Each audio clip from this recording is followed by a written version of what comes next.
이 시간에는 역전의 십자가 부활의 영광이죠. 12번째 시간, 생명을 주는 사랑, 성만찬의 은혜 라는 제목으로 함께 은혜를 나누길 원합니다. 오늘 우리가 은혜 받으실 하나님의 말씀은 마태복음 26장 17절로 30절 말씀입니다. 우리 함께 봅니다. 무교절의 첫날에 제자들이 예수께 나와서 이르되 유월절 음식 잡수실 것을 우리가 어디서 준비하기를 원하시나이까? 이르시되 성 안 아무에게 가서 이르되 선생님 말씀이 내 때가 가까이 왔으니 내 제자들과 함께 유월절을 내 집에서 지키겠다 하시더라 하라 하시니 제자들이 예수께서 시키신 대로 하여 유월절을 준비하였더라. 저물 때 예수께서 12제자와 함께 앉으셨더니 그들이 먹을 때에 이르시되 내가 진실로 너희에게 이르노니 너희 중에 한 사람이 나를 팔리라 하시니 그들이 몹시 근심하여 각각 여짜오되 주여 나는 아니지요. 대답하여 이르시되 나와 함께 그릇에 손을 넣는 그가 나를 팔리라. 인자는 자기에 대하여 기록된 대로 가거니와 인자를 파는 그 사람에게는 화가 있으리로다. 그 사람은 차라리 태어나지 아니하였더라면 제게 좋을 뻔하였느니라. 예수를 파는 유다가 대답하여 이르되 랍비여 나는 아니지요. 대답하시되 내가 말하였도다 하시니라. 그들이 먹을 때에 예수께서 떡을 가지사 축복하시고 떼어 제자들에게 주시며 이르시되 받아서 먹으라. 이것은 내 몸이라 하시고 또 잔을 가지사 감사기도 하시고 그들에게 주시며 이르시되 너희가 다 이것을 마시라. 이것은 죄사함을 얻게 하려고 많은 사람을 위하여 흘리는 바 나의 피 곧 언약의 피니라. 그러나 너희에게 이르노니 내가 포도나무에서 난 것을 이제부터 내 아버지의 나라에서 새 것으로 너희와 함께 마시는 날까지 마시지 아니하리라 하시니라. 이에 그들이 찬미하고 감람산으로 나아가니라. 할렐루야. 역전의 십자가와 부활의 영광, 성만찬의 은혜. 우리 하나님, 멋쟁이 하나님, 기적의 하나님, 그 능력의 하나님을 오늘 우리 모두가 다 함께 체험하는 기적의 시간이 되길 원합니다. 갈보리 산 위에 십자가 섰으니 주께서 고난 받으신 표라. 우리 함께 찬양하며 기적의 하나님, 능력의 하나님을 오늘 이 시간에 여러분 모두가 다 온몸으로 체험하기를 원합니다.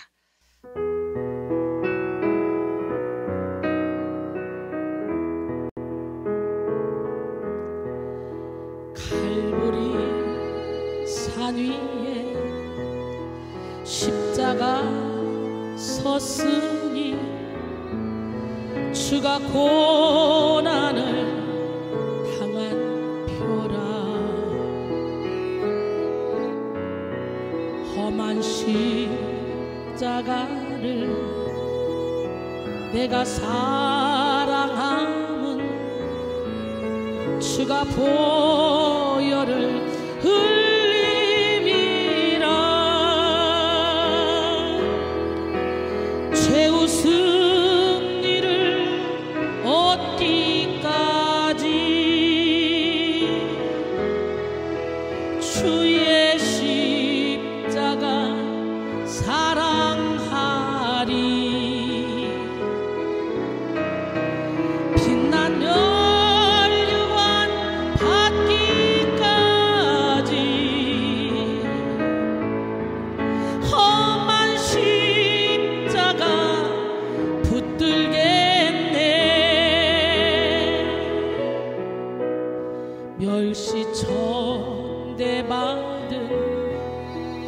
주의 십자가에 나의 마음이 끌리도다.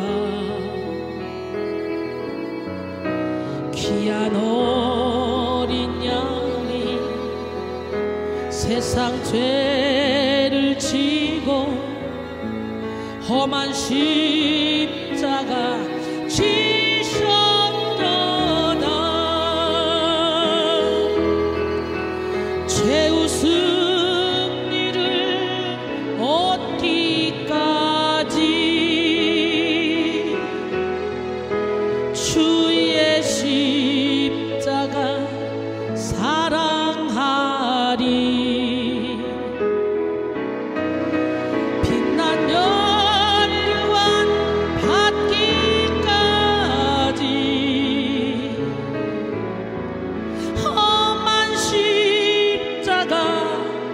붙들겠네. 험한 십자가에 주가 흘린 피를 믿는 마음으로 바라보니 나를 용서하고 내 죄 사시려 주가 흘리신 보혈이라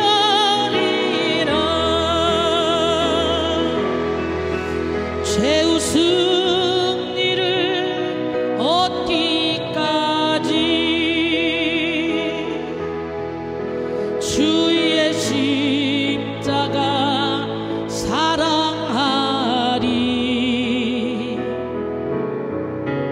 빛난 멸류관 받기까지 험한 십자가 붙들겠네. 주님 예비하신 나의 본향집에 나를 부르실 그날에는 영광 중에 계신 우리 주와 함께 내가 죽도록 충성하리. 죄 승리를 얻기까지 주의 십자가 사랑하리. 빛난 멸류관 받기까지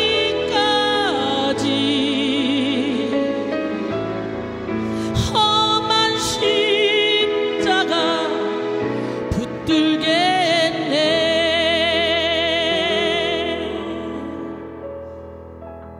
생명을 주는 사랑, 성만찬의 은혜라는 제목으로 은혜를 나눌 텐데요. 오늘은 고난주간 5째 날입니다. 이제 내일이면 예수님은 십자가에 못 박혀 죽으셔야 합니다. 죽음을 코앞에 둔 예수님의 마음은 어떠하셨겠습니까? 종려 주일부터 예수님은 참으로 파란만장한 시간을 보내셨습니다. 새끼 나귀를 타고 예루살렘에 입성하신 예수님은 종려 가지를 흔들며 왕으로 환호하고 경배하는 그런 많은 무리를 만나셨습니다. 월요일에는 강도의 소굴로 변한 성전을 정화하시고 화요일에는 외식하는 종교 지도자들과 논쟁하시며 진리를 설파하셨습니다. 수요일에는 예수님을 죽이기 위한 간사한 음모가 진행되는 가운데 한 여인이 비싼 향유가 든 옥합을 깨뜨려 예수님의 머리에 부었습니다. 사람들은 그 여인을 책망했지만 예수님은 그 여인이 힘을 다하여 예수님의 몸에 향유를 부어 예수님의 장례를 미리 준비했다고 하시며 칭찬하셨습니다. 이를 통해 우리는 지금까지 예수님이 살아있지만 이미 죽은 삶을 살았다는 것을 알 수가 있습니다. 여러분, 우리 하나님 살아계신데요, 우리가 예수님을 믿지 않으면 살아있다 하나 죽은 자 같은 삶을 사는 거예요. 오늘 우리가 예수님을 믿어야만 진짜 산 것 같은 삶을 산다는 거 다시 한번 깨닫고 예수님을 주인으로 모시는 여러분 모두가 되시기를 원합니다. 처음부터 예수님은 십자가에 못 박혀 죽으시기 위해 성육신하셨고 자기 목숨을 많은 사람의 대속물로 주시기 위해서 예루살렘에 입성하셨습니다. 마가복음 10장 45절에 인자가 온 것은 섬김을 받으려 함이 아니라 도리어 섬기려 하고 자기 목숨을 많은 사람의 대속물로 주려 함이니라. 할렐루야.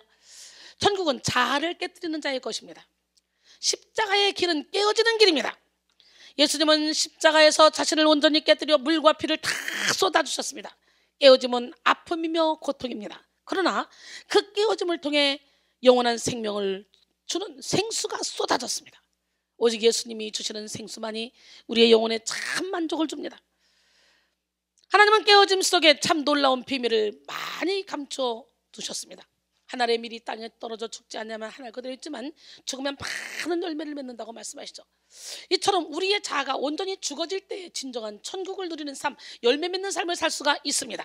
요한복음 12장 24절로 25절. 내가 진실로 진실로 너에게 이르노니 하늘의 밀이 땅에 떨어져 죽지 않으면 하늘 그대로 있고 죽으면 많은 열매를 맺느니라. 자기의 생명을 사랑한 자는 잃어버릴 것이요 이 세상에서 자기의 생명을 미워한 자는 영생하도록 보존하리라 그랬어요. 예수님은 온 인류를 위하여 죽기 위해 사셨고 죽음으로 영생의 길을 열어 놓으셨습니다. 그런데 세상에 속한 대부분의 사람들은 잘 살기 위해 살아갑니다. 잘 살기 위해 공부하고, 잘 살기 위해 돈 벌고, 잘 살기 위해 사업하고, 잘 살기 위해 운동하고, 잘 살기 위해 무엇을 하든지 잘 살기 위해 몸부림치며 살아가죠. 그런데 살기 위해 사는 사람들은 자신의 생각과 달리 결국은 죽기 위해 사는 사람이 되는 거예요. 뛰어난 능력과 지혜의 소유자라 할지라도 인간은 죽음의 한계를 뛰어넘을 수가 없습니다. 반대로 죽기 위해 사는 사람들은 죽는 것 같지만 사는 길로 가게 되는 거예요. 이것이 바로 십자가의 역설입니다. 내가 죽을 때 사는 거예요. 인간적인 생각으로 십자가는 살리는 도구가 아니라 죽이는 도구죠. 살려면 십자가를 피하는 것이 상책입니다.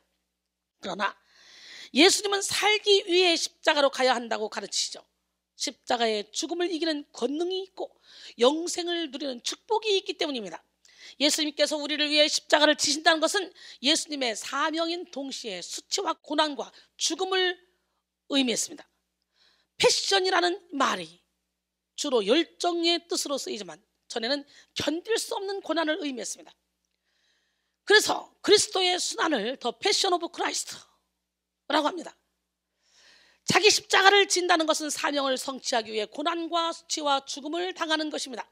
고난과 수치와 죽음을 두려워하면 십자가를 칠 수 없습니다. 디모데서 2장 3절로 4절. 너는 그리스도 예수의 좋은 병사로 나와 함께 고난을 받으라. 병사로 복무한 자는 자기 생활에 얽매인 자가 하나도 없나니 이는 병사로 모집한 자를 기쁘게 하려 함이라 그랬어요. 할렐루야. 사도행전 20장 24절. 내가 달려갈 길과 주 예수께 받은 사명 곧 하나님의 은혜의 복음을 증언하는 일을 마치려 하면 나의 생명조차 조금 더 귀한 것으로 여기지 아니하노라 그랬어요. 로마서 8장 16절로 18절 보니까 성령이 친히 우리의 영과 더불어 우리가 하나님의 자녀인 것을 증언하시다니. 자녀면 또한 상속자 곧 하나님의 상속자여 그리스도와 함께한 상속자니 우리가 그와 함께 영광을 받기 위하여 고난도 함께 받아야 할 것이니라. 생각하는데 현재의 고난은 장차 우리에게 나타날 영광과 비교할 수 없다 그랬어요. 제가 이 말씀을 참 많이 인용하죠. 여러분, 우리가 하나님의 자녀라면 주님과 함께 고난을 받아야 되는데 현재 우리에게 당하는 고난, 이거는요 장차 받을 영광과 비교할 수가 없다는 거예요. 하나님은 오늘 우리에게 상식과 이성을 뛰어넘는 그런 믿음을 소유하기 원하십니다. 하나님의 일은 우리의 이성, 상식, 논리, 지성을 뛰어넘며 우리의 작고 좁은 틀로는 결코 이해할 수 없기 때문이죠. 오늘날 예수님을 믿는 많은 성도들이 스스로 믿음의 한계를 정하고 그 한계를 뛰어넘는 문제에 대해서는 더 이상의 믿음을 가지려고 하지 않습니다. 한마디로 자신의 이성의 한계, 테두리 안에서만 믿으려고 한다는 거죠. 그것은 합리적인 믿음일지는 몰라도 절대 올바른 믿음은 아닙니다. 믿음은 이성의 한계를 뛰어넘는 것이요 합리적인 상식을 뛰어넘는 것입니다. 오늘 우리는 영생을 위해 십자가에서 죽는 신비를 깨달아야 돼요. 십자가를 회피하면 죽음을 회피하는 것이 아니라 생명을 회피하는 것입니다. 예수 그리스도를 따르는 사람은 날마다 십자가의 자아를 못 받고 자기의 틀을 못 받고 욕심을 못 받고 과거를 다 못 박으며 오직 예수로 사는 자가 되어야 합니다. 할렐루야. 로마서 6장 6절로 9절. 우리가 알거니와 우리의 옛사람이 예수와 함께 십자가에 못 박힌 것은 죄의 몸이 죽어 다시는 우리가 죄에게 종노릇하지 아니하려니니 이는 죽은 자가 죄에서 벗어나 의롭다 하심을 얻었습니다. 만일 우리가 그리스도와 함께 죽었으면 또한 함께 살 줄을 믿노니 이는 그리스도께서 죽은 자 가운데서 살아나셨으며 다시 죽지 아니하시고 사망이 다시 그를 주장하지 못할 줄을 알미로라 그랬어요. 여러분, 한 송이의 아름다운 꽃이 피어나기까지는 여린 꽃잎이 견뎌내야 될 여러 가지 아픔들, 고통들이 있습니다. 때로는 비바람에 흔들리고 때로는 비에 젖어 무거울 때도 있습니다. 그러나 이런 과정을 통해 아름다운 꽃이 활짝 피어나게 되는 거예요. 봄이 되면 어김없이 꽃이 피는 것을 시샘하여 다가오는 꽃샘추위가 몸을 움츠리게 합니다. 지금이 바로 이 꽃샘추위의 때인데요. 꽃이 피기 시작할 때의 이 꽃샘추위는 꽃이 피는 시기를 늦추고 또 활짝 핀 후에 꽃샘추위는 꽃의 수명을 오래가게 한다고 합니다. 아무리 추워도 꽃샘추위는 오래가지 못하죠. 이 잠깐의 추위의 고통을 이겨내면 겨우내 벌거벗었던 나무들도 얼어붙은 땅을 팍 차고 일어나는 희망찬 새 봄을 맞이할 수 있습니다. 꽃샘추위 가운데서도 탐스럽게 피어난 목련을 한번 보십시오. 여러분의 영혼에도 이제 겨울은 가고 비도 그치고 아름다운 꽃이 피는 계절이 와야 될 줄 믿습니다.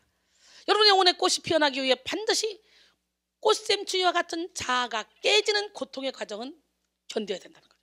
할렐루야. 나의 사랑하는 사람아, 나의 사랑하는 어여쁜 자야, 일어나 함께 가자. 우리 함께 찬양합니다. 나의 사랑하는 사람아, 나의 사랑 어여쁜 자여, 겨울도 가고 비 그쳤으니 일어 걸어가자. 우리의 영혼의 동산에는 예쁜 꽃 피고 작은 새들 노래 부르니 나의 사랑 어여쁜 자여, 일어나서 함께 가자. 주님 계시는 아름다운 곳, 루루루루루 일어나서 함께 가자. 우리 모두 주님 안에서 사랑으로 맺은 형제니 고난이 오고 시험 닥쳐도 손잡고 함께 가자. 우리 주님 우리를 향해 서로 사랑하라셨으니 우리 서로 사랑하며 손을 잡고 함께 가자. 돌아갈 거야. 주님 계신 곳, 루루루루루 손을 잡고 함께 가자. 우리에게는 돌아갈 고향이 있습니다. 돌아갈 고향, 주님 계신 곳, 루루루루루 손을 잡고 함께 가자.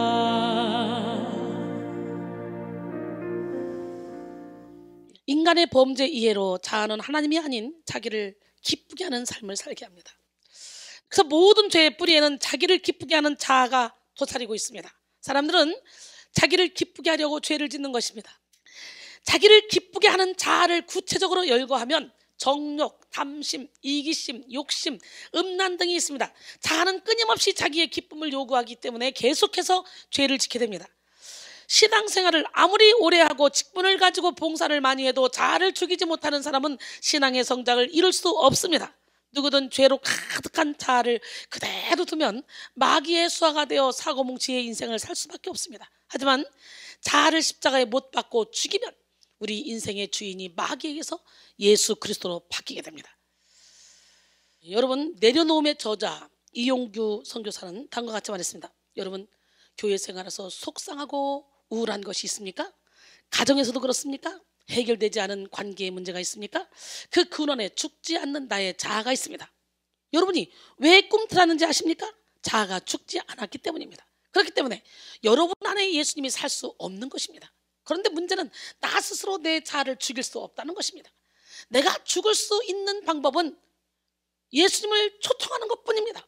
예수님께서 우리를 안고 십자가에 가주시는 길밖에 없습니다. 여러분은 십자가 앞에 온전히 죽으셨습니까? 예수님은 여러분의 어디에 계십니까? 여러분의 영혼의 왕좌에 앉아 계십니까? 여러분이 혹시라도 여러분의 왕 노릇은 하고 있지 않습니까? 이 시간 문 두드리시는 주님께 여러분의 마음을 활짝 열고 반응하시기 바랍니다. 계시록 3장 20절에 볼저다 내가 문 밖에 서서 문을 두드리니 누구든지 내 음성을 듣고 문을 열면 내가 그에게로 들어가 그와 더불어 먹고 그는 나와 더불어 먹으리라 그랬어요. 예수 그리스도가 인생의 주인이 된 사람은 의도하지 않아도 사랑하게 되고 노력하지 않아도 선을 베풀게 되며 애쓰지 않아도 영혼을 살리는 삶을 살게 됩니다.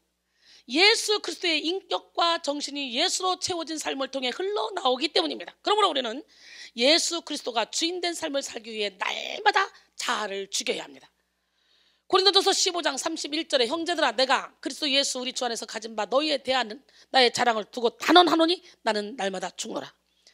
자아를 죽이는 삶은 강물을 거슬러 올라가는 연어처럼 세상을 거슬러 올라가는 삶입니다. 세상은 자아를 섬기라고 부추기기 때문입니다. 세상 가치관이 추구하는 삶은 내가 행복한 삶, 내가 이기는 삶, 내가 손해보지 않는 삶, 내가 즐거운 삶입니다. 세상을 따라 자아를 살리면 사는 것 같지만 죽는 인생이 됩니다. 그러므로 우리는 자아를 살리는 세상 풍조를 거슬러 자아를 죽이는 십자가의 길로 가야 합니다.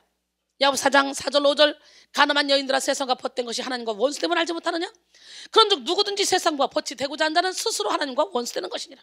너희는 하나님이 우리 속에 거하게 하신 성령이 시기하기까지 사모한다신 말씀을 헛된 줄로 생각하느냐 그랬어요. 요한일서 2장 15절로 17절 이 세상이나 세상에 있는 것들을 사랑하지 말라. 누구든지 세상을 사랑하면 아버지의 사랑이 그 안에 있지 아니하니 이는 세상에 있는 모든 것이 육신의 정욕과 안목의 정욕과 이생의 자랑이니 다 아버지께로부터 온 것이 아니요 세상으로부터 온 것이라. 이 세상도 정욕도 지나가되 오직 하나님의 뜻을 행하는 자는 영원히 거하느니라 그랬어요. 여러분 세상 길과 십자가 길은 정반대 길입니다. 세상 길은 교만의 길, 탐욕의 길, 분쟁의 길, 시기와 질투의 길, 욕심의 길, 탐심의 길입니다.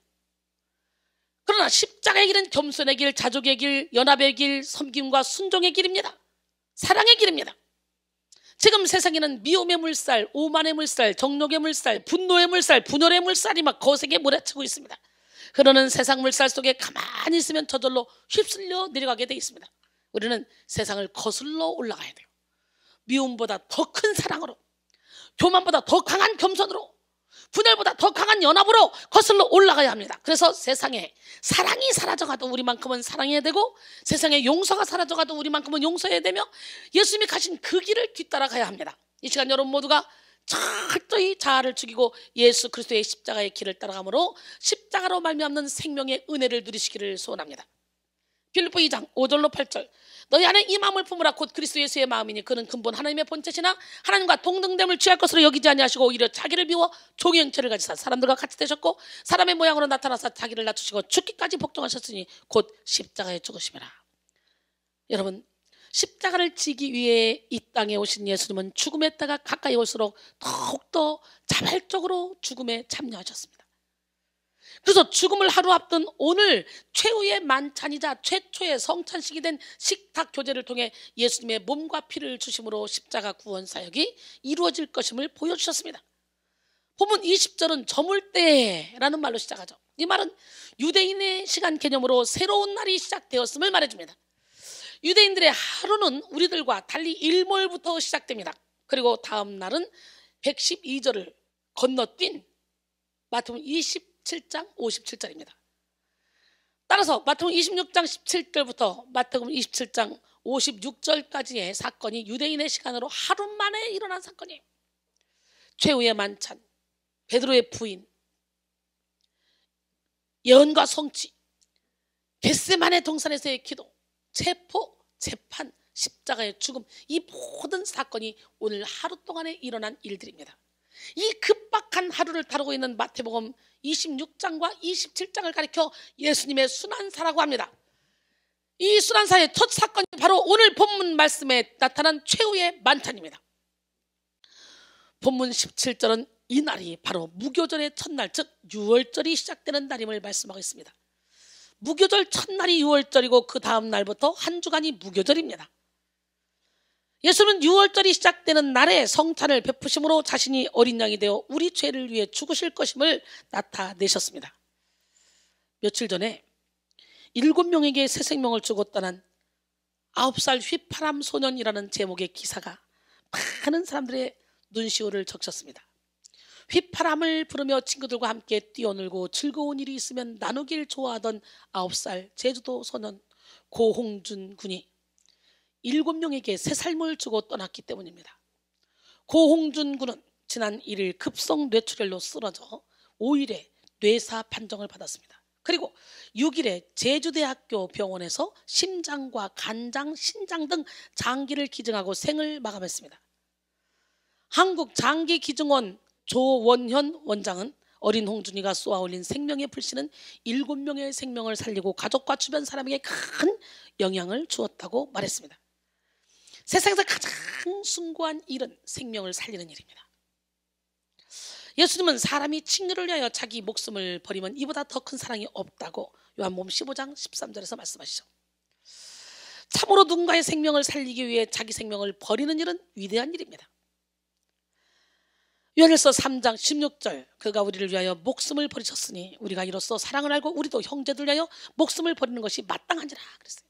하지만 위인을 위하여 죽는 일도 쉽지 않고 선인을 위하여 죽는 일도 어려운 일입니다. 그런데 예수님은 영원한 멸망에 처할 수밖에 없는 죄인인 우리를 살리기 위해서 죽으셨어요. 로마서 5장 6절로 8절 우리가 아직 연약할 때에 기약대로 그리스도께서 경건하지 않은 자를 위하여 죽으셨도다. 의인을 위하여 죽는 자가 쉽지 않고 선인을 위하여 용감히 죽는 자가 혹 있거니와 우리가 아직 죄인 되었을 때 그리스도께서 우리를 위하여 죽으심으로 하나님께서 우리에 대한 자기의 사랑을 확증하셨느니라. 예수님의 죽음은 우리를 향한 하나님의 사랑을 확증하는 것이요 죄에 대한 하나님의 심판을 보여주는 것입니다. 예수님은 우리의 모든 죄짐을 지고 십자가에서 죽으심으로 우리에게 완전한 치료와 능력, 생명을 허락하셨습니다. 디모데전서 1장 15절 미쁘다 모든 사람이 받을 만한 이 말이요 그리스도 예수께서 죄인을 구원하시려고 세상에 임하셨다 하도다. 죄인 중에 내가 괴순이라. 십자가를 깨닫는 순간 죄가 우리 속에서 힘을 쓸 수가 없어요. 은혜를 받으면 받을수록 내가 얼마나 큰 죄인인지 깨닫게 됩니다. 오늘 여러분 안에 무의식 속에 들어가 있는 죄까지도 싹 다 드러나서 회개하고 떠나가는 역사가 일어나길 원합니다. 십자가를 통해 우리의 모든 죄가 사함 받았기 때문에 우리는 예수 안에 들어오면 죄책감에 매일 필요가 없어요. 우리가 받아야 될 죄의 심판을 주님이 대신 받으시고 우리의 죄를 다 담당하시고 한 제물이 되셨으므로 우리는 죄 사함을 받을 수 있게 되었고 그 십자가를 믿음으로 구원을 얻게 되었습니다. 예수님이 당하신 십자가 고통은 사실 우리가 당해야 될 고통입니다. 예수님의 죽음은 우리가 당해야 될 죽음입니다. 우리를 위한 예수 그리스도의 희생은 우리에게 영원한 생명을 허락하셨습니다. 그리스도의 순환 이후 우리에게는 영광의 삶이 뒤따랐습니다. 그러나 하나님은 우리에게 희생의 값이나 어떤 대가를 요구하지 않으셨습니다. 하나님은 우리에게 원하시는 것은 십자가에 대한 추가 비용 지불이 아니라 십자가를 누리며 하나님 안에서 아름다운 삶을 사는 것입니다. 예수 그리스도의 희생 때문에 우리는 하나님과 하나가 되었습니다. 우리는 지금 그분의 생명과 의에 참여한 자입니다. 하나님이 지금 여러분에게 기대하는 것은 행복한 삶, 아름다운 삶을 사는 거예요. 이 행복한 삶을 누리되 하나님의 영광을 위해서 최고로 살아가는 것입니다. 십자가에 죽으시기 전날 주님, 이 예수님은 우리의 죄를 대신하여 죽으시는 자신을 6월절 어린 양에 비유하셨습니다. 본래 6월절은 이스라엘 백성들이 출애굽할 때 하나님이 애굽에 내린 10번째 재앙인 장자의 재앙이 내린 날의 시작입니다. 장자의 재앙으로 애굽의 모든 초태생이 죽임을 당했는데요. 출애굽기 12장 29절에 밤중에 여호와께서 애굽 땅에서 모든 처음 난 것 곧 왕 위에 앉은 바로의 장자로부터 옥에 갇힌 사람의 장자까지와 가축의 처음 난 것을 다 치심해. 밤은 이렇게 사람이 아무것도 할 수 없는 시간이잖아요. 근데 밤중에 여호와께서 애굽 땅에서 모든 처음 난 것 곧 왕 위에 앉은 바로의 장자로부터 옥에 갇힌 사람의 장자까지 다 가축의 처음 난 것까지 다 치셨다고 그러잖아요. 밤중에. 밤에는 아무것도 할 수 없는 시간이에요. 오늘날은 전기가 발달해서 밤에도 낮처럼 활동을 할 수 있지만 옛날에는 캄캄한 밤이면 아무것도 할 수 없었어요. 이렇게 아무것도 할 수 없는 밤에 여호와의 멸하는 자가 왔어요. 여기서 멸하는 자는 하나님의 천사로서 하나님의 심판을 집행하는 천사를 가리킵니다. 이런 멸하는 자가 바로 장자로부터 짐승에 이르기까지 애굽의 모든 초태생을 치는 심판을 행했습니다. 근데 이 멸하는 자가 애굽의 모든 처음 난 것을 칠 때 어린 양의 피가 발린 이스라엘 집은 그냥 넘어갔어요. 어린 양의 피가 없는 집은 바로왕의 아들로부터 감옥에 있는 죄수의 아들까지 맷돌 위에 앉은 여종의 장자까지 죽임을 다 당했습니다. 심지어 짐승의 처음 난 것까지 진멸을 당해서 애굽 전역이 아주 통곡 소리로 뒤덮였습니다. 그런데 그런 와중에서도 이스라엘은 안전했습니다. 여호와의 심판은 왕이나 죄수나 여종이나 남종이나 아무런 차별 없이 임합니다. 하나님의 심판 앞에서 왕이라고 봐주고 죄수라고 안 봐주고 이런 거 없어요. 또 죄수라고 봐주고 가난한 여종이라고 봐주는 것이 없어요. 어린 양의 피가 없으면 다 진멸을 당하는 거예요. 어린 양의 피가 없으면 지식이 있든 물질이 있든 명예가 있든 잘생겼든 못생겼든 달란트가 많든 상관없이 심판을 당합니다. 그러므로 이 세상에서 어떠한 신분과 지위를 가졌다 할지라도 어린 양 되시는 예수 그리스도의 십자가의 보혈을 덧입지 못하였다면 그 사람은 하나님의 진노 아래에 있는 것입니다. 그 사람이 노벨 평화상을 받았든지 다른 사람을 위해 목숨을 버렸든지 한 번도 남에게 해를 끼치지 않고 착하게 살았든지 이거 관계없어요. 어린 양의 피가 없으면 하나님의 진노를 받을 수밖에 없는 것입니다. 이것은 인간의 그 어떠한 선행으로도 하나님의 진노를 막아낼 수가 없다는 것을 의미하는 것입니다. 그러나 그와 반대로 어린 양의 피 아래에 있으면 그 사람이 왕이거나 죄수거나 종이거나 어린아이거나 어른이거나 상관없이 의롭다함을 받을 수 있습니다. 어린 양의 피만 있으면 아무것도 가지지 못한 사람이라 할지라도 심지어 그의 죄가 주홍같이 붉고 진홍같이 붉을지라도 구원을 받을 수가 있는 것입니다. 로마서 1장 16절로 17절 내가 복음을 부끄러워하지 아니하노니 이 복음은 모든 믿는 자에게 구원을 주시는 하나님의 능력이 됩니다. 먼저는 유대인에게요 그리고 헬라인에게로다. 복음에는 하나님의 의가 나타나서 믿음으로 믿음에 이르게 하나니 기록된 바 오직 의인은 믿음으로 말미암아 살리란 것 같으리라 그랬어요. 2차 대전 당시에 6월절 사건과 비슷한 실화가 있었습니다. 2차 대전이 막바지에 이르던 날 독일군들이 한 작은 마을을 습격하게 됐습니다. 독일군들은 집집마다 돌면서 숨어있는 유태인들을 찾아내서 그들을 체포하고 학살했습니다. 그 마을에 한 유태인 가정이 있었는데 그 집 식구들은 미처 피하지 못하고 숨어 있었어요. 죽음의 공포 앞에서 아이들은 무서워서 덜덜 떨고 있었습니다. 그래서 아버지는 아이들을 향해서 얘들아 아무 일도 없을 거니까 걱정하지 마. 아멘. 이렇게 말해주면서 짐승 한 마리를 잡아서 그 피를 집 대문과 마당에 뿌려놨습니다. 그리고 이제 마침내 군인들이 그 집 앞에 이르렀습니다. 집 앞이 피로 얼룩져 있는 걸 본 독일군들은 여기는 우리 동료들이 앞서서 이 집을 수색하고 갔구나. 이렇게 하면서 그 피를 보고 그냥 그 집을 지나쳐서 목숨을 건질 수 있었다는 이야기가 있습니다. 짐승이 대신 죽고 가족 모든 식구들을 살렸습니다. 여러분 6월절 어린 양은 인류를 죄에서 구해내시고 참 자유를 주신 그리스도의 모형 주의 만찬의 원형이 되었습니다. 저렇게 12장 5절로 11절 너희 어린 양은 흠 없고 1년 된 수컷으로 하되 양이나 염소 중에서 취하고 이달 열 나은 날까지 간직하였다가 해질 때에 이스라엘 회중이 그 양을 잡고 그 피를 양을 먹을 집 좌우 문설주와 임방에 바르고 그 밤에 그 고기를 불에 구워 무교병과 쓴 나물과 아울러 먹되 날것으로나 물에 삶아서 먹지 말고 머리와 다리와 내장을 다 불에 구워 먹고 아침마다 남겨두지 말며 아침까지 남은 것은 곧 불사르라. 너희는 그것을 이렇게 먹을지니 허리에 띠를 띠고 발에 신을 신고 손에 지팡이를 잡고 급히 먹으라. 이것이 여호와의 유월절이니라. 여러분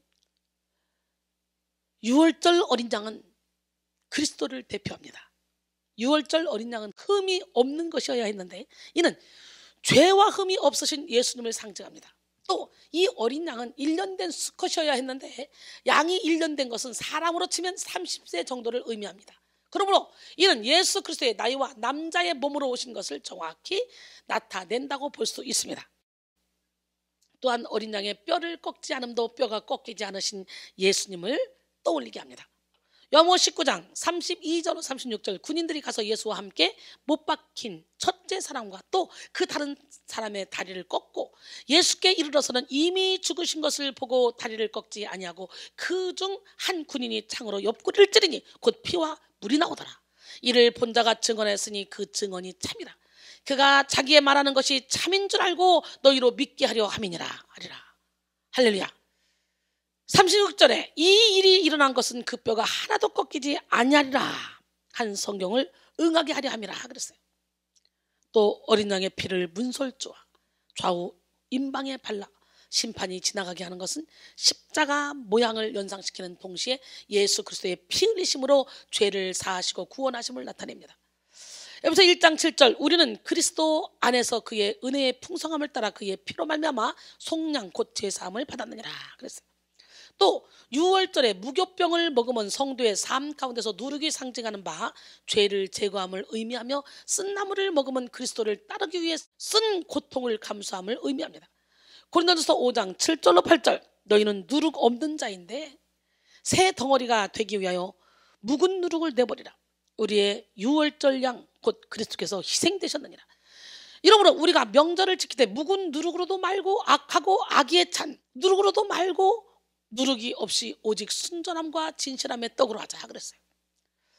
할렐루야. 그리고 허리에 띠를 띠고 발에 신을 신고 손에 지팡이를 잡고 급히 먹으면 그리스도로 구속된 후 즉시 세상과 결별함을 나타내어 예수 십자가의 복음을 경험한 자의 삶을 표현합니다.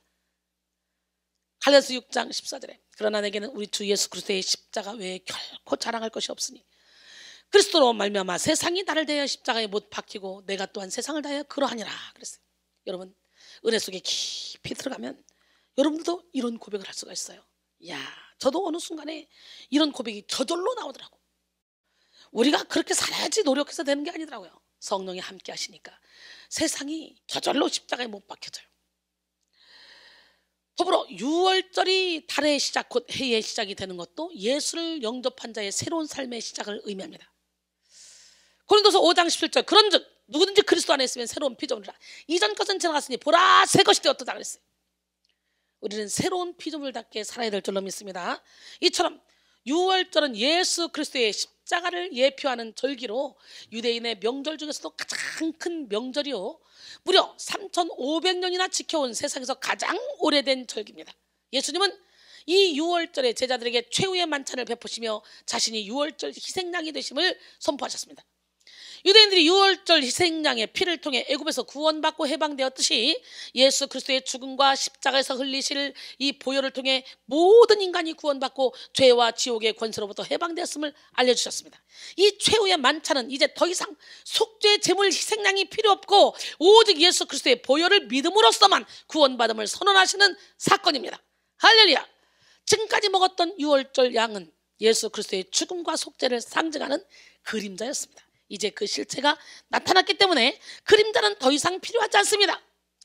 히브리서 9장 11절로 12절 그리스도께서는 장래 좋은 일에 대사장으로 오사 손으로 짓지 아니한 것 곧 이 창조에 속하지 아니한 더 크고 온전한 장막으로 말미암아 염소와 송아지의 피로 하지 아니하고 오직 자기의 피로 영원한 속죄를 이루사 단번에 성소에 들어가셨느니라. 할렐루야. 그런데 아이러니하게도 6월절을 철저히 지키는 유대인들은 6월절 어린 양으로 오신 예수 그리스도를 알아보지 못했어요. 예수 그리스도의 십자가는 육의 생각을 깨뜨리지 않는 사람들이 이해할 수 없는 영의 생각이고 육의 욕심을 버리지 않는 사람들은 깨달을 수 없는 하나님의 능력이기 때문입니다. 고린도전서 1장 18절로 24절 십자가의 도가 멸망한 자들은 미련한 것이요 구원을 받는 우리에게는 하나님의 능력이라. 기록된 바 내가 지혜 있는 자들의 지혜를 멸하고 총명한 자들의 총명을 폐하리라 하였으니 지혜 있는 자가 어디 있느냐 선비가 어디 있느냐 이 세대의 변론가가 어디 있느냐. 하나님께서 이 세상을 지혜를 미련하게 하신 것이 아니냐. 하나님의 지혜에 있어서는 이 세상이 자기 지혜로 하나님을 알지 못하므로 하나님께서 전도의 미련한 것으로 믿는 자들을 구원하시기를 기뻐하셨도다. 유대인은 표적을 구하고 헬라인은 지혜를 찾으나 우리는 십자가에 못 박힌 그리스도를 전하니 유대인에게는 거리끼는 것이요 이방인에게는 미련한 것이로되 오직 부르심을 받은 자들에게는 유대인이나 헬라인이나 그리스도는 하나님의 능력이요 하나님의 지혜니라 그랬어요. 오늘 우리는 철저히 육신의 정욕, 안목의 정욕, 이생의 자랑을 비우고 십자가의 은혜를 깨닫기 위해 성령을 받아야 합니다. 로마 가톨릭에서는 죄된 자아를 죽이기 위해 여러 방법을 취했었는데요. 거친 의복, 맹세, 수련, 고행, 수도생활 등의 방법입니다. 그러나 성령의 능력이 배제된 이러한 인간적 노력으로는 결코 죄를 버릴 수 없고 또 십자가의 은혜를 깨달을 수도 없습니다. 이러한 일은 오직 성령의 사역이며 예수 그리스도의 보혈의 공로를 근거로 이루어지는 것입니다. 로마서 8장 13절로 14절. 너희가 육신대로 살면 반드시 죽을 것이로되 영으로서 몸의 행실을 죽이면 살리니 무릇 하나님의 영으로 인도함을 받는 사람은 곧 하나님의 아들이라 그랬어요. 할렐루야. 요한일서 1장 7절 그 아들 예수의 피가 우리를 모든 죄에서 깨끗하게 하실 것이요 그랬어요. 예수님은 정확한 하나님의 때에 맞추어 철저히 하나님의 뜻에 순종하심으로 십자가의 여정을 완성하셨습니다. 예수님은 마지막 시간까지 십자가의 도를 깨우쳐 주시기 위해서 이미 계획된 시간에 계획된 장소에서 성만찬의 은혜를 베푸셨어요. 생명까지 주시는 사랑. 오늘 본문에 보면 제자들이 예수님께 유월절 잔치를 어디서 준비할까요? 라고 물었습니다. 그러자 예수님은 이미 모든 일이 다 준비되었다는 듯이 성한 아무에게 가서 이르되 선생님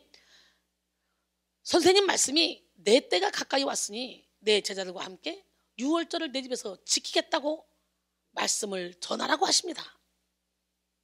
마태복음 26장 17절 19절 무교절의 첫날에 제자들이 예수께 나와서 이르되 유월절 음식 잡수실 것을 우리가 어디서 준비하기를 원하나이까 이르시되 성한 아무에게 가서 이르되 선생님 말씀이 내 때가 가까이 왔으니 내 제자들과 함께 유월절을 내 집에서 지키겠다 하시더라 하라 하시니 제자들이 예수께서 시키신 대로 하여 유월절을 준비했다고 그러죠.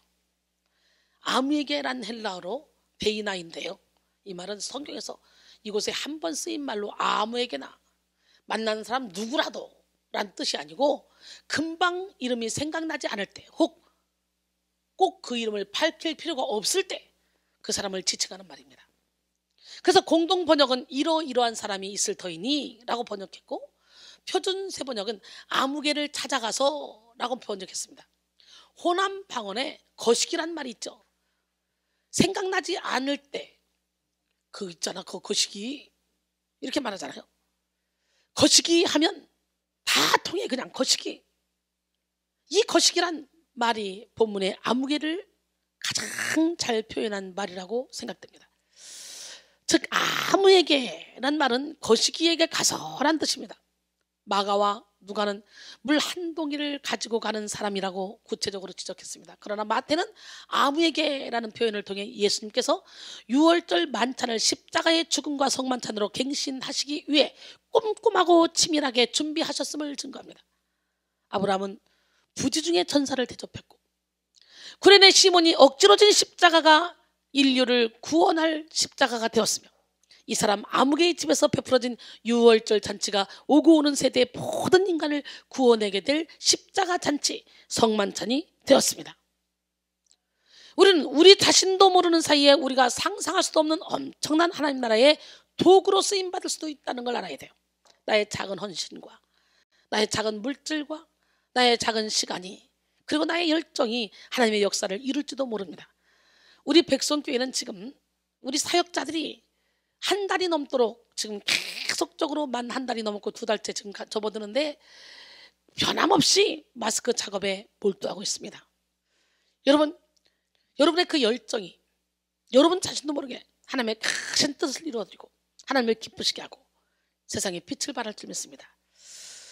여러분 그러므로 우리는 매 순간 모든 일에 최선을 다해야 돼요.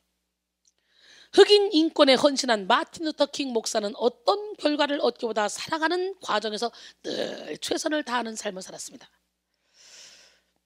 정직한 말과 행동으로 많은 사람의 신뢰를 받았는데 하루는 설교 중 이런 말을 했습니다. 제가 세상에 조금 알려졌다고 해서 저를 성자나 위인으로 생각하지 마시오. 저는 모든 하나님의 자녀처럼 죄인입니다. 그러나 저는 좋은 인간이 되려고 노력합니다. 어느 날 하나님께서 너는 최선을 다했다, 참으로 장하다 라고 말씀해 주실 것을 바라고 있습니다 라고 했다 그래요. 예수님을 믿고 새 사람이 된 사람은 신앙생활을 하는데 최선을 다해야 합니다. 사회생활을 하는데 최선을 다하지 않고 성공한 사람도 없고, 신앙생활을 하는데 하나님께 최선을 다하지 않고 하나님의 축복을 받은 사람도 없습니다. 여러분의 집이 하나님의 역사를 이루는 영광스러운 처소가 되기를 바랍니다. 여러분의 재능과 시간과 물질이 세상을 구원하는 구원의 도구로 쓰임받는 그런 기적이 일어나기를 원합니다. 미 상원의 원목이었던 비숍 감독이 만든 우화입니다. 팔레스틴 어느 산 위에 쭉 뻗은 세 그루의 나무가 서 있었습니다. 하늘을 향하여 가지를 흔들면서 자기의 아름다운 모습을 과시하고 있었어요. 그 세 그루의 나무 중에 한 나무가 이런 생각을 했습니다. 내가 언젠가 이 세상에서 쓰여지는 날이 온다면 나는 예루살렘 성전의 대들보가 되어서 하나님을 경배하는 아름다운 존재가 되고 싶어. 어느 날 사람들이 웅성웅성하면서 올라오더니 도끼로 자기를 찍어 끌고 내려가서 톱으로 켜고 대패질을 한 후에 보기만 해도 소름 끼치는 십자가 형틀을 만들어버렸습니다. 또 한 나무는 이런 생각을 했습니다. 내가 언젠가 세상에서 쓰임받는 날이 온다면 나는 예루살렘 왕궁에 있는 큰 기둥이 되어 왕의 영화를 자랑하는 몸이 되고 싶다. 그랬죠? 또 어느 날 사람들이 오더니 역시 도끼로 자기를 찍었습니다. 그리고는 끌고 내려가더니 이게 웬일입니까? 마구간 옆에서 톱으로 켜고 대패질을 한 후에 짐승에게 여물을 담아주는 볼품없는 구유를 만들었어요. 그럼 감이 옵니까 지금? 남아있는 한 나무는 생각했습니다. 나는 언젠가 쓰임받을 수 있는 날이 온다면 오대양을 누비고 다니는 크고 화려한 배가 되고 싶다. 어느 날 사람들이 오더니 도끼로 찍어서 갈릴리 바다로 끌고 갔어요. 그러고는 톱으로 자르고 대패질을 해가지고는 비린내 나는 고깃배를 만들었어. 세 그루의 나무 모두 신세가 너무 처량하게 되었습니다. 그런데 얼마를 지났을까요? 마구간에 구유에 와보니 하나님의 아들이 이 세상에 오셔서 어린 아기가 되어 태어나는 것입니다. 자기 신세가 자기도 모르는 사이에 그 하나님의 영광스러운 어린 아기를 받아 누이는 침대가 되어버린 것입니다. 또 갈릴리에 있는 비린내 나는 고깃배를 어느 날 보니 하나님의 아들이 바닷가에 나오셔서 말씀을 전하는 거예요. 그 하나님의 아들이 자기 위로 올라오시더니 바닷가에 서 있는 수많은 사람들을 향해서 전국 복음을 영광스럽고 기쁜 소식을 전하는 것입니다. 자기 신세가 하루아침에 그 복음을 전하시는 하나님의 아들의 강단이 된 것입니다. 할렐루야. 얼마 지나지 않아서 십자가의 형틀이 된 그 나무가 어떤 청년이 와서 자기 위에 또 눕힘을 당하고 못질을 당하는 것을 봤어요. 가만히 봤더니 하나님의 아들입니다. 인류의 죄를 짊어지고 엘리 엘리 라마 사박다니 하며 부르짖으면서 피 한 방울 남기지 않고 쏟으시는 하나님의 아들이 자기 위에 있었습니다. 그 하나님의 아들이 어린 양으로서 하나님께 드리는 거룩한 제사를 올려드리는 제단이 바로 자기가 된 것을 알았습니다. 은혜되지 않습니까? 자기는 그 제단으로 쓰임받는 것을 봤어요. 결국 이 나무들은 하나님께 존귀하게 쓰임받는 것이 최고의 행복임을 알게 되었습니다. 할렐루야. 예수님은 철저히 계획하고 의도한 대로 유월절 성만찬을 베푸셨습니다. 그런데 보통 유월절 식사 때 그 집의 가장은 자신들이 먹는 음식이 어떤 의미를 가지고 있는지 설명합니다. 예수님은 한 가정의 가장이 되어 제자들 앞에 놓인 떡이 십자가에서 죄인들을 위하여 찢기실 주님의 몸을 의미하고, 포도주가 십자가에서 흘릴 주님의 피, 곧 언약의 피를 의미한다고 설명해 주셨습니다. 우리는 여러 차례 성만찬에 참석하면서 떡이 예수님의 몸이고 포도주가 예수님의 피라는 말에 익숙합니다. 하지만 처음 이 말씀을 듣는 제자들은 이 설명을 듣고 아마 충격을 받았을 것입니다. 예수님이 만찬을 나누시면서 내 몸을 먹고 내 피를 마시라 그러시죠. 그랬더니 얼마나 당황했겠어요. 그런데 일전에도 예수님은 자신을 가리켜서 생명의 떡이라고 말씀하셨어요. 요한복음 6장 35절에 예수께서 이르시되 나는 생명의 떡이니 내게 오는 자는 결코 주이지 아니할 터이요 나를 믿는 자는 영원히 목마르지 아니하리라. 할렐루야. 예수님을 믿지 않은 유대인들은 예수님의 말씀을 들어도 예수님의 말씀을 깨닫지 못했어요. 제자들도 예수 그리스도에 대한 믿음이 부족한 만큼 예수님의 말씀을 어려워했습니다. 그래서 당시 예수님의 설교를 들은 사람들은 대부분 주님의 설교를 오해하고 배척했습니다. 요한복음 6장 60절 제자 중 여럿이 듣고 말하되 이 말씀은 어렵도다 누가 들을 수 있느냐 한데 그랬어요. 66절에 보니까 그때부터 그의 제자 중에서 많은 사람이 떠나가죠. 다시 그와 함께 다니지 않았다 그래요. 여러분, 무리는 다 떠나요. 예수님이 내 살을 먹어라, 내 피를 마셔라, 뭐야 식인종이야, 뭐야, 못 알아듣는 거예요. 떠나. 예수님을 믿지 않음으로 진리의 말씀을 깨닫지 못하고 예수님을 떠나간 사람들을 보시며 안타까워했습니다. 그리고 제자들에게 너희도 나를 떠나려고 하느냐 질문했어요. 그러나 시몬 베드로는 예수님을 믿음으로 영생의 말씀이 주께 있다고 말했죠. 68절 69절 시몬 베드로가 대답하되 주여 영생의 말씀이 주께 있사오니 우리가 누구에게로 가오리까? 우리가 주는 하나님의 거룩하신 자이신 줄을 믿고 알았었나이다. 어린 양으로 이 땅에 오신 예수님은 십자가의 죽으심으로 우리를 위한 생명의 떡이 되셨습니다. 이스라엘 백성이 출애굽한 후에 광야 생활을 할 때 그들은 하나님이 주시는 만나를 먹으며 살았어요. 마찬가지로 우리는 인생의 광야를 걸어가면서 어린 양이신 예수 그리스도의 살을 먹고 피를 마셔야 돼요. 생명의 떡을 취해야 돼요. 생명의 떡을 먹으면 먹을수록 우리의 영은 깨어나 참된 생명력으로 충만하게 됩니다. 이 시간 여러분 모두가 영의 눈이 열리고 영의 귀가 열려 생명의 떡이요 생명의 음료인 예수 그리스도를 경험하는 은혜를 누리시기를 바랍니다. 사실 기독교는 예수님의 살을 먹고 피를 마시는 종교입니다. 예수님을 먹고 마시는 사람들은 예수님 안에 살고 예수님이 그 안에 살게 됩니다. 우리가 음식을 먹으면 그 음식이 뱃속에 들어가 내 살이 되고 내 피가 됩니다. 예수님이 내 살이 되고 내 피가 된다는 것은 기독교의 신비입니다. 갈라디아서 2장 20절에 내가 그리스도와 함께 십자가에 못 박혔나니 그런즉 이제는 내가 사는 것이 아니요 오직 내 안에 그리스도께서 사실 것이라. 이제 내가 육체 가운데 사는 것은 나를 사랑하사 나를 위하여 자기 자신을 버리신 하나님의 아들을 믿는 믿음 안에서 사는 것이라 그랬어요. 예수를 먹고 마신 사람은 이제 내가 사는 것이 아닙니다. 내 안에 계신 예수님께서 사시는 거예요. 이제는 예수님의 생각이 내 생각이 되고 예수님의 비전이 내 비전이 되고 예수님의 가치관이 내 가치관이 됩니다.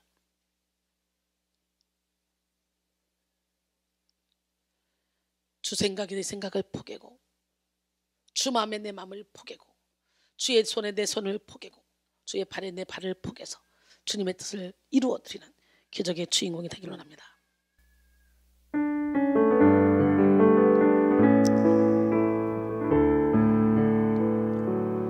주보여 날 정결케 하고 주보여 날 자유케 하니 주 앞에 나 예배하는 이 시간 나의 모든 것을 주께 드리네. 주의 손 날 위에 찍히셨고 주의 발 날 위에 박히셨으니 이제는 내가 사는 것이 아니요 오직 주를 위해 사는 것이라. 주의 손에 나의 손을 포개고 또 주의 발에 나의 발을 포개어 나 주와 함께 죽고 또 주와 함께 살리라. 영원토록 주 위에 살리라. 주 생각에 내 생각을 포개고 또 주 마음에 내 마음을 포개어 나 주와 함께 죽고 또 주와 함께 살리라. 영원토록 주 위에 살리라. 주 위에 살리라.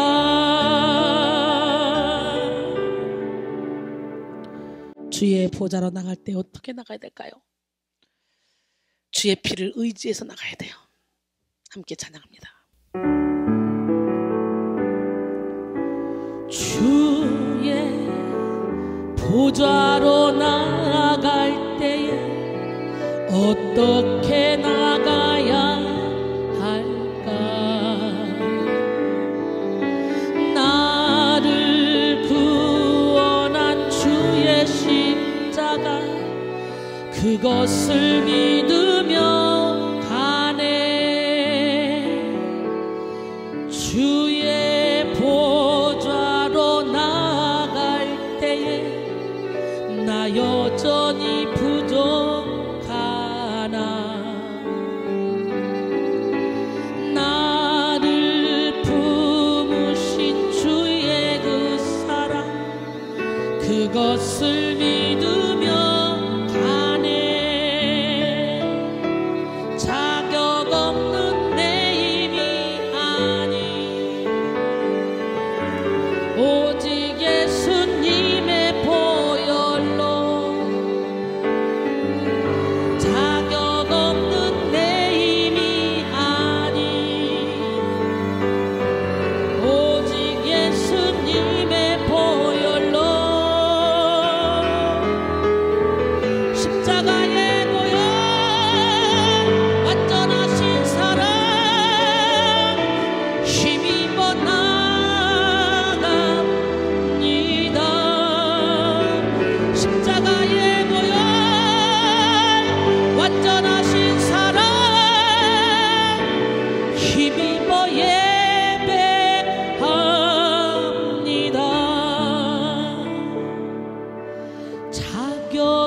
오늘 본문 26절 그들이 먹을 때 예수께서 떡을 가지사 축복하시고 떼어 제자들에게 주시며 이르시되 받아서 먹으라 이것은 내 몸이라 하시고.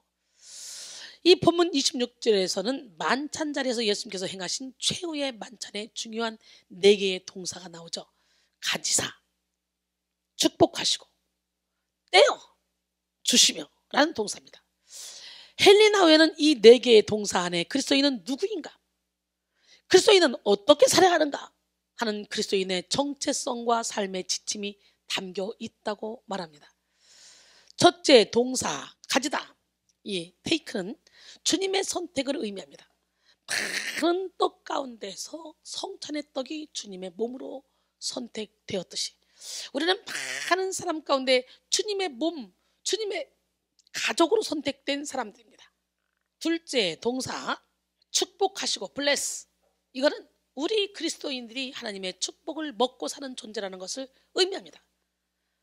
셋째 동사 break, 여러분 떼요. 그리스도인들의 삶이 자기를 깨뜨리는 삶이란 의미죠. 그리스도인은 깨어진 마리아의 옥합처럼 자기를 죽이는 삶을 살아야 됩니다. 깨어져야 향기가 나고 나누어질 수가 있는 거예요. 예수 앞에서 내 시간이 깨어지고 내 물질이 깨어지고 받쳐지고 내 은사가 깨어지고, 그래서 쓰임받을 때 내가 예수님의 제자가 되는 거예요. 깨어진 헌신만이 하나님 나라의 영광이 됩니다.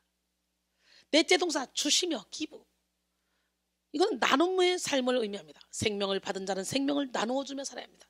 구원받은 자는 그 구원을 나누며 살아야 됩니다. 우리는 물질도 흘려보내, 탤런트도 흘려보내, 재능도 흘려보내, 우리의 모든 것을 흘려보내야 돼요. 사랑받는 자는 사랑을 나누며 살아야 합니다. 성만찬의 마지막 목적은 나도 이웃에게 내 몸과 피를 나누어 주는 것입니다. 우리는 갈로의 시 사랑의 기도를 통해 어떻게 성만찬의 중요성을 알 수 있는지 묵상할 수가 있습니다. 말없이 사랑하여라. 내가 한 것처럼 아무 말 말고 자주 겉으로 드러내지 않게 조용히 사랑하여라. 사랑이 깊고 참된 것이 되도록 말없이 사랑하여라. 아무도 모르게 숨어서 봉사하고 눈에 드러나지 않게 좋은 일을 하여라. 그리고 침묵하는 법을 배워라. 말없이 사랑하여라. 꾸지람을 듣더라도 변명하지 말고 마음 상하는 이야기에도 말대꾸하지 말고 말없이 사랑하는 법을 배워라. 내 마음을 사랑이 다스리는 왕국이 되게 하여라. 그 왕국을 타인 향한 마음으로 자상한 마음으로 가득 채우고 말없이 사랑하는 법을 배워라. 사람들이 너를 가까이 안고 오히려 멀리 떼어버려 홀로 따돌림을 받을 때 말없이 사랑하여라. 도움을 주고 싶어도 받아들이려고 하지 않는 사람들을 위해 기도하여라. 오해를 받을 때도 말없이 사랑하여라. 내 사랑이 무시당한다 하더라도 끝까지 참으면서 슬플 때 말없이 사랑하는 법을 배워라. 주위에 기쁨을 나누어주고 사람들이 행복을 느끼도록 마음을 써라. 타인의 말이나 태도로 인해 초조해지거든 말없이 사랑하여라. 마음 저 밑바닥에 스며드는 괴로움을 인내하여라. 내 침묵 속에 원한이나 은혜롭지 못한 마음, 어떤 비난이 끼어들지 못하도록 하여라.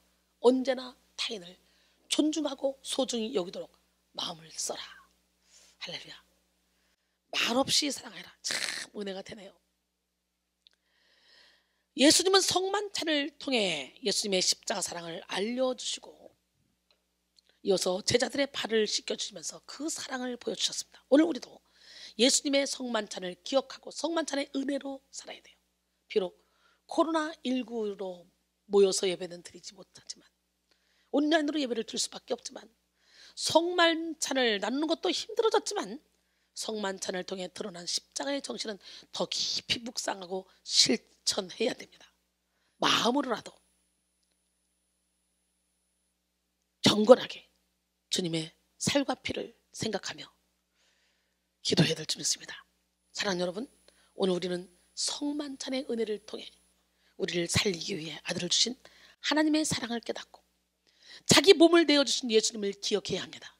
성만찬의 은혜로 인해 자아를 죽이고 성령의 충만을 받아야 합니다. 뿐만 아니라 성만찬의 은혜로 이웃을 섬기고 하나님의 뜻을 이루어야 합니다. 이 시간 여러분 모두가 성만찬의 은혜로 나타난 십자가의 사랑과 능력을 깊이 깨닫고 세상 속에 빛과 소금으로 살아가시기를 주님의 이름으로 축원합니다. 아멘. 주님은 이 시간에도 여러분에게 말씀하십니다. 예수의 피만 의지하면 너의 모든 죄와 허물에서 벗어날 수 있어. 할렐루야. 예수 나를 위하여 함께 찬양합니다.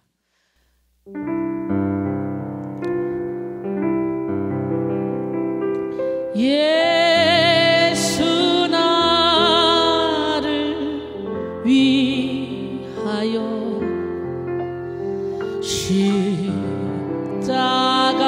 십자가를 질 때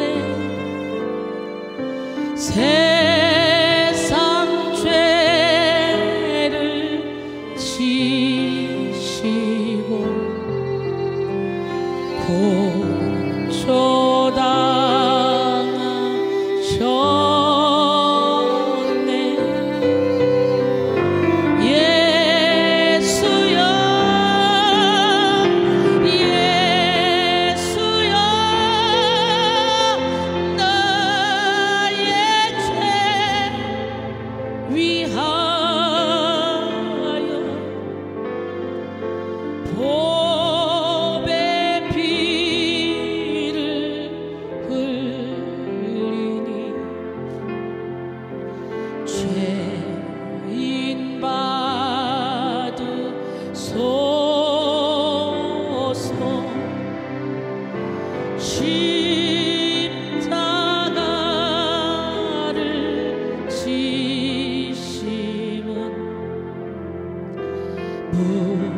멋쟁이 하나님, 기적의 하나님, 능력의 하나님 앞에 여러분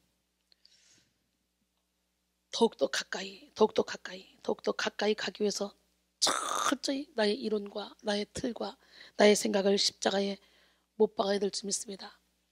마음속에 어려움이 있다고 외면하지 마시고 어렵고 힘들수록 더욱더 주님 앞에 가까이 다가가서 여러분의 그 영혼을 만져주시는 주님의 사랑을 느끼길 원합니다.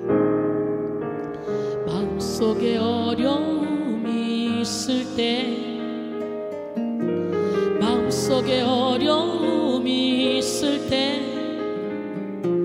마음속에 어려움이 있을 때 주님 내게 먼저 오사 내 마음을 만지고 주님 앞에 나아갈 수 없을 때, 주님 앞에 나아갈 수 없을 때, 주님 앞에 나아갈 수 없을 때 주님 날 먼저 안으시네. 그렇다고 할지라도 날 사랑하시는 내 하나님의 사랑은 나의 모든 걸 덮고, 그렇다고 할지라도 날 안아주시는 내 하나님을 부를 때 아버지라 부르